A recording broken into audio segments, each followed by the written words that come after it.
Hotline. Are you in a safe place right now?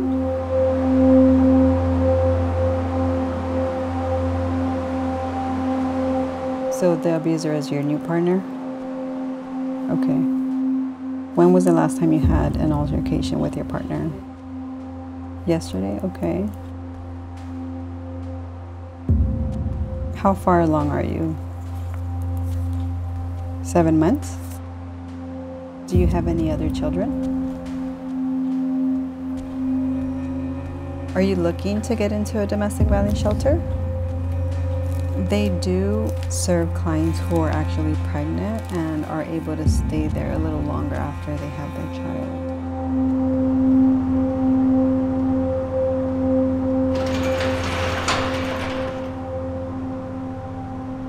Meathead Movers was started in 1997. Our first experience of moving someone who is a victim of domestic violence happened within the first year sometime. I was the one who received the call. I could hear the panic and just the frantic nature of what she was going through. We let the shelters know that if at any time they need to move somebody out of a situation, to contact us, and we move the victims of domestic violence 100% for free. Unfortunately, the calls kept coming. We didn't plan on this turning into a big part of what we do. It's something that we reacted to. The first time that I tried to leave him was when my son was like 3 months. And you tried to move out before? Yes, like 7 times. He always found you?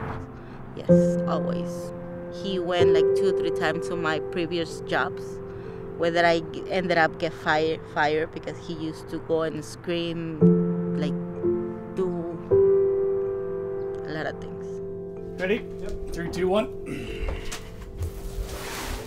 The last time that he hit me, my son was in back of him, and my son called the police, and he told him he's my daddy and he's the one who hit my mom. It was my son. He was almost gonna be 8 years. My son say, "You're not gonna do anything else to my mom because she's not alone. We already growing up. We're not babies no more."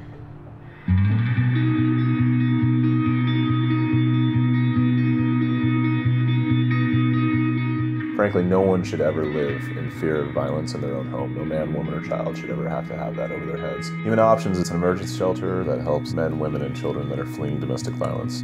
What we try to do here is maintain a completely anonymous location that nobody knows where we are.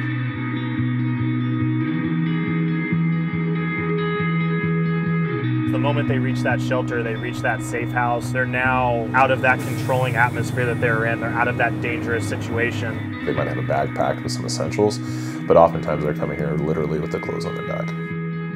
At the beginnings, I was unsure if I wanted to come. I could do everything on my own. I could work, I could keep up with my family and everything. My only thing, I was with a person that always was really bad with me, and I didn't want to go back to that place. They can stay here up to 45 days, typically. Sometimes it's less than that, just depending on what their goals are and how they meet those goals. And then we try to move them on to a situation that they define for themselves as being best for them.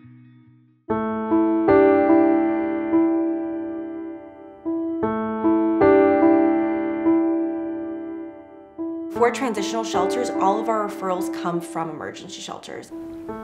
We will let emergency shelters know when we have space available in our shelters, so the referrals are really based on available space. For 6 months, there's a pretty standard program that all of the mothers go through, and then after those 6 months are complete, we help customize it to what their needs are. In addition to providing residential care, they get counseling, support groups, nutrition, parenting classes, computer classes, resume building, art therapy. There's one project, it's called The Monster in Me, and just talking about some of the things that they deal with internally because of the violence, because of domestic violence, because of what they've experienced. I knew that it was safer here, but I was not able to talk to no one. I was so scared. I was thinking like everybody know him. Everybody's gonna tell him what I'm doing. Everybody's gonna tell him where I am. My kids used to talk low. Mom, nobody's hearing us. Mom, are you sure nobody knows where we are? They're not gonna tell my dad. There's a power and control that is very present in domestic violence. And what all of these classes do is we give them the skills they need to have power and control over their own lives. And a big component of that is identifying what key life skills they're missing and providing the supports to help them develop those key life skills. When I talked to Sister Eileen, she told me that I need to get confidence in someone, that I was not by myself. I remember one mom, she used to not talk. She used to just close in her apartment. And she reminded me how I was at the beginning. So I started talking to her and telling her things about me. It was like trusting someone that didn't know nothing about me. So I realized that everyone who comes here, he comes with a lot of problems, and we don't trust no one. It's not only like be working and taking care of family. It's not all that.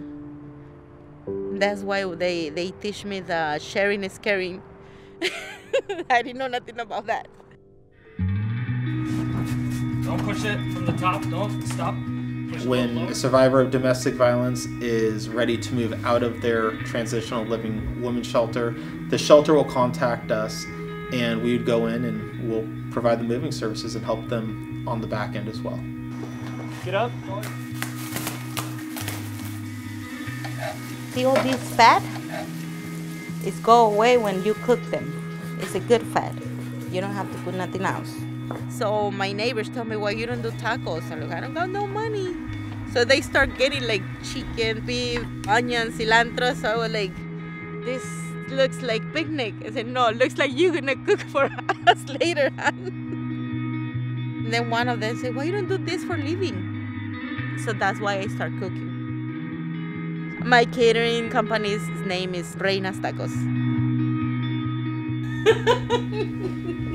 When I really noticed how big of an impact this was, we're unloading everything and her children were there. And when you put children in that type of situation, it just takes it to a whole nother level. Oftentimes when children are living in a domestically abusive household, what can happen is that behavior can kind of trigger down to them. I mean, really, when you think about breaking the cycle of domestic violence, obviously it's, if you can do a lot with kids, that's generational breaks are pretty important.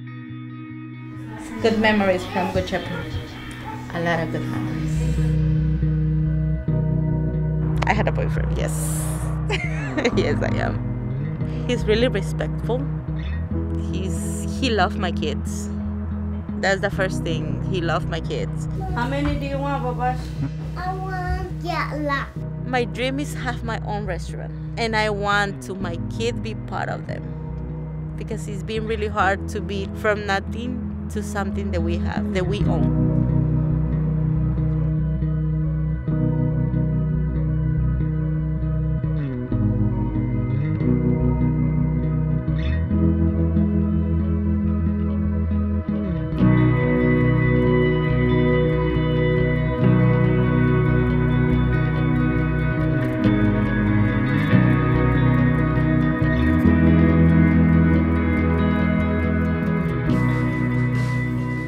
Made it to Turkey, my mom and two sisters, with nothing. And when I say with nothing, I mean it literally with nothing. And their life is on hold.